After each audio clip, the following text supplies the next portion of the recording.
ஞானேஸ்வரியில் அத்தியாயம் 16 ஸ்லோகம் 2 அப்படிங்கிறதுல தெய்வீக லட்சணம் கண்டினியூ ஆகுது. அதுல முதல் லட்சணமாக அஹிம்சை என்று சொல்லப்பட்டிருக்கிறது. இந்த அஹிம்சையை வளர்த்துக் கொள்வது எப்படி, அஹிம்சைனா என்னன்னு ஞானதேவர் என்ன சொல்லியிருக்கார் அப்படிங்கிற விஷயத்த பார்க்கணும் அப்படின்னா, அவர் சிம்பிளா ஒரே ஒரு லைன்ல சொல்லிட்டாரு.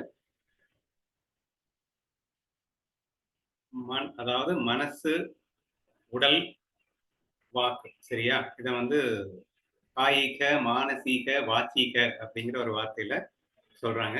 ஸோ நாம் ஒரு மனிதன் தனது மனதாலும் உடலாலும் அவனுடைய வார்த்தைகளாலும் அடுத்தவர்கள் சுகத்தை உத்தேசமாக வைத்து, ஸோ 100% அடுத்தவருடைய சுகத்தை உத்தேசமாக வைத்துக் கொண்டு மட்டுமே இந்த 3 கரணங்களையும் அவன் பயன்படுத்துவானேயானால் அதற்கு பெயர் தான் அஹிம்சை. அவன் அஹிம்சையில் இருக்கின்றான் என்ற அர்த்தம் அப்படிங்கிற மாதிரி சிம்பிளா சொல்லிட்டார். சரியா? ஸோ சிம்பிளா இதுக்கு என்ன அர்த்தம் அப்படின்னு சொன்னா, நீ உன்னுடைய உடலால நீ எந்த ஒரு செயல் செய்யறதுக்கு முன்னாடியும் இது என் சுயநலத்துக்காக செய்யறேனா இல்லதுன்னு எல்லாருடைய நலனுக்காக செய்யறேனா, அல்லது நீ எந்த ஒரு விஷயத்தை பேசுறதுக்கு முன்னாடி இந்த பேச்சு அப்படிங்கிறது என் சுயநலத்திற்காக நான் பேசுகின்றேனா அல்லது அனைவருடைய நலனுக்காக நான் பேசுகின்றேனா, இந்த ஒரு என்சூரேஷன் மட்டும் தான் அவர் சொல்றாரு. சரியா? மானசீக அப்படின்னா எப்பயுமே 24 நிமிஷம் மனசு ஓடிக்கிட்டே இருக்கு. ஸோ ஓடுறது ஃபுல்லாவே என்னுடைய சுயநலத்தை மட்டும் உத்தேசமாக வைத்து ஓடுறதா, எல்லாரும் நல்லா இருக்கணும்ன்ற பசாயதான பாவனையில ஓடுதா? ஸோ இந்த ஒரு செக் பாயிண்ட் தான் அவர் வைக்க சொல்றாருங்க. அஹிம்சைக்கு நீ இந்த 3ஐயும் செக் பாயிண்டா வச்சு அப்படின்னு சொன்னா நீ அஹிம்சையிலே இருந்துடலாம் அப்படிங்கிற மாதிரி ஒரு விளக்கத்தை அவர் கொடுத்துட்டாரு. இது எப்படி அச்சீவ் பண்ணணும் அப்படிங்கிற விஷயம் தான் ரொம்ப முக்கியம். ஒரு எனக்கு தெரிஞ்ச 2-3 பாயிண்ட் சொல்ல ட்ரை பண்றேன். அது வெரி ஃபர்ஸ்ட் பாயிண்ட் நான் ஃபீல் பண்றது என்னன்னா, if you are not getting affected by any means, it is easy for you to get in ahimsa. அதாவது நீ எந்த அளவிற்கும் எதனாலும் பாதிப்பு அடையாதவனாக இருக்க முடிந்தால், பொதுவாவே ரிவெஞ்ச் அப்படின்னு சொல்றோம். என்னை எவனாவது கஷ்டப்படுத்திட்டான்னா உடனே அவனை நான் கஷ்டப்படுத்திடுறது அப்படிங்கிற மாதிரி தான் மோஸ்ட்லி கிளாஸஸ் எல்லாம் பயங்கரமா வருது அப்படின்னு வச்சுக்கோங்களேன். அப்போ ஒருத்தன் என்னை திட்டுறான், நானா ஒருத்தனை இம்சப்படுத்துவேன், அது வேற விஷயம். பட் எல்லாரும் பண்ற தப்பு என்னன்னா, ஒருத்தன் நிமிஷப்படுத்திட்டான்னா நான் அவனை நிமிஷப்படுத்திடுவேன், அதுக்கு நியாயம் வேற படுத்துவேன். பின்ன அவன் இப்படி பண்ணா நான் எப்படி சும்மா இருப்பேன், எனக்கு என்ன கை பூப்பறிக்கவா போச்சு, என்னமோ டைலாக் எல்லாம் சொல்லுவோம் இல்லையா? அப்ப அவன் பண்ணா அதனால நான் பண்றேன், அவன் பண்ணா நான் பண்றேன். ஸோ இந்த மாதிரி நம்ம திரும்ப திரும்ப அந்த மாதிரியே நம்ம சொல்லிடுறோம் அப்படின்னு வச்சுக்கோங்களேன். அதே மாதிரி நமக்கு ஒரு துக்கம் வந்துருச்சுன்னா, துக்கம் எவன் ஏற்படுத்தினானோ அவனை ஒன்றில்லைன்னு பண்ணிடுறது அப்படிங்கிறதுல ரொம்ப ரொம்ப தெளிவா இருக்கும். இப்போ ஒருவேளை நான் 100% அன்அஃபெக்டா இருக்கேன், இவனோ திட்டிட்டு இருக்கான், அதை நான் கொஞ்சம் கூட என் மனசு பாதிக்கவே இல்லை. அப்ப திரும்பி அவனை இம்சை பண்ணணும்னு தோணாது இல்ல.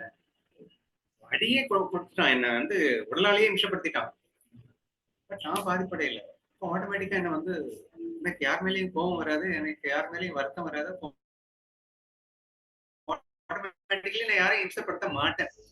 So therefore, the first point நான் சொல்ல விரும்புறது என்னன்னா, உன் சுகத்தையும் துக்கத்தையும் நிர்ணயிப்பது உன் மனமே என்று புரிந்து கொள்வாயோ, அல்லது இந்த உலகம் வெறும் கிருஷ்ணமாய விளையாட்டு என்று புரிந்து கொள்வாயோ, அல்லது அனைத்தும் ஒரு சுவை என்று புரிந்து கொள்வாயோ, ஒரு துன்பம் என்று வந்துவிட்ட துன்பம் என்று வரவே கூடாது, வந்தால் அதற்கு நானே காரணம் என்று இம்மிடியட்டா துன்பத்தை கலைத்து விடு, உயரத்தை கலைத்து விடு. இதை நீ பண்ண ஆரம்பிச்சிட்ட அப்படின்னா நீ யாருக்குமே இம்சை பண்ண மாட்ட அப்படிங்கிற நான்.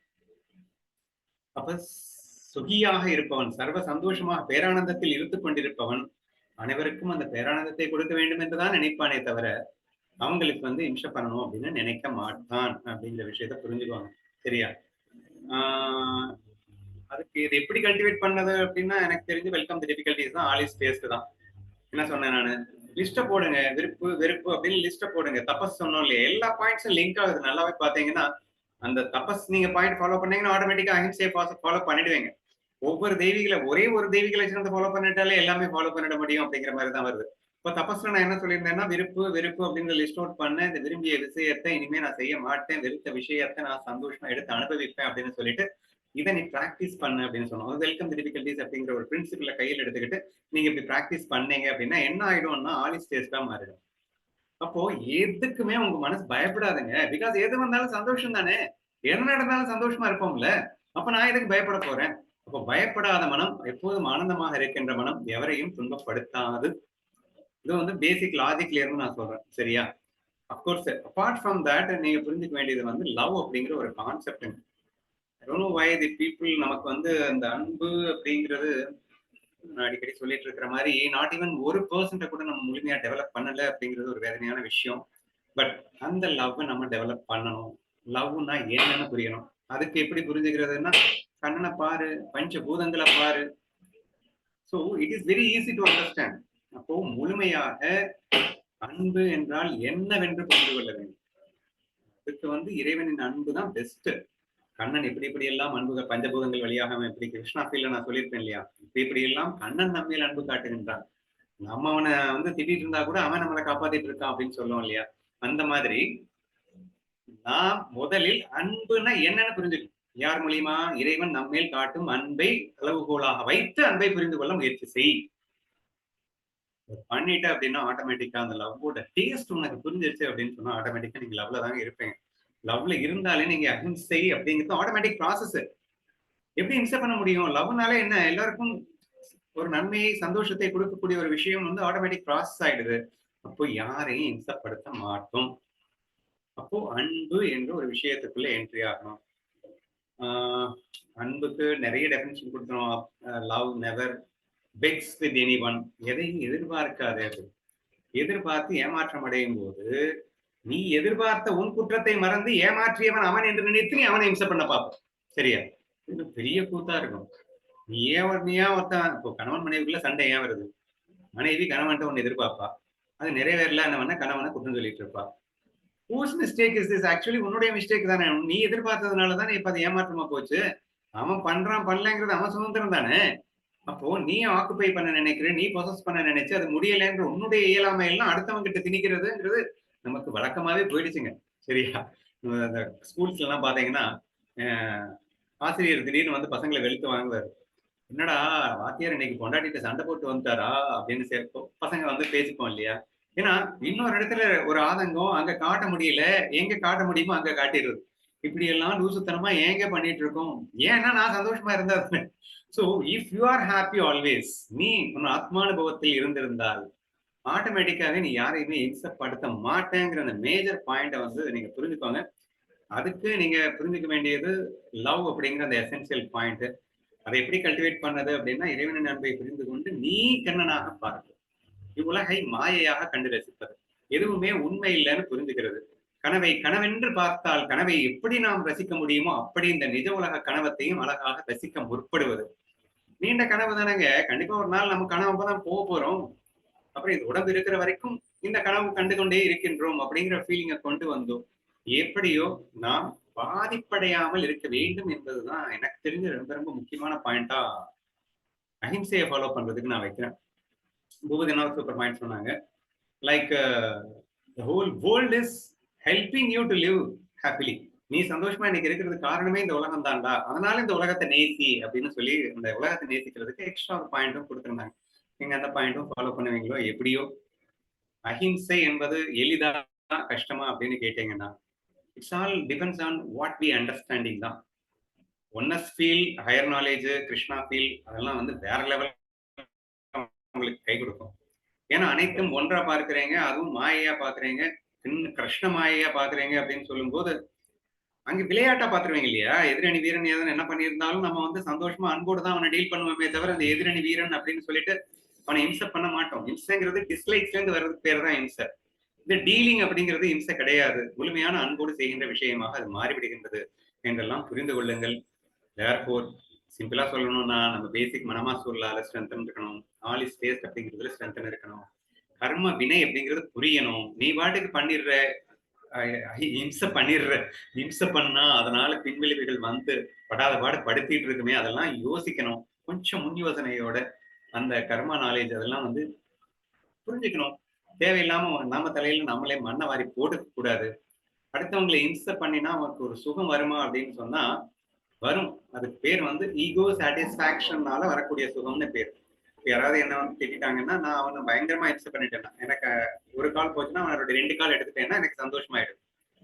இது எப்படிங்க சந்தோஷமா இருக்க முடியும்? ஒரு இன்ஸ்டன்ட்ல மின்னல் வெளிச்ச மாதிரி உன்னை ஏமாத்துது. அது சந்தோஷமா அது? அது சுகமா அது? உனக்கு போனது போனது தானே. 2வது அவனுக்கு 2 கால் எடுத்தது மறுபடியும் உனக்கு இன்னொரு நீ அந்த ஈகோவுக்கு உண்டான அந்த பலன், அதாவது ஆக்ஷனுக்கு உண்டான ரியாக்ஷன் மறுபடியும் அனுபவிக்க போற. இதெல்லாம் எதுவுமே புரிஞ்சுக்காம நம்ம பாட்டுக்கு பண்ணிடுறோம்.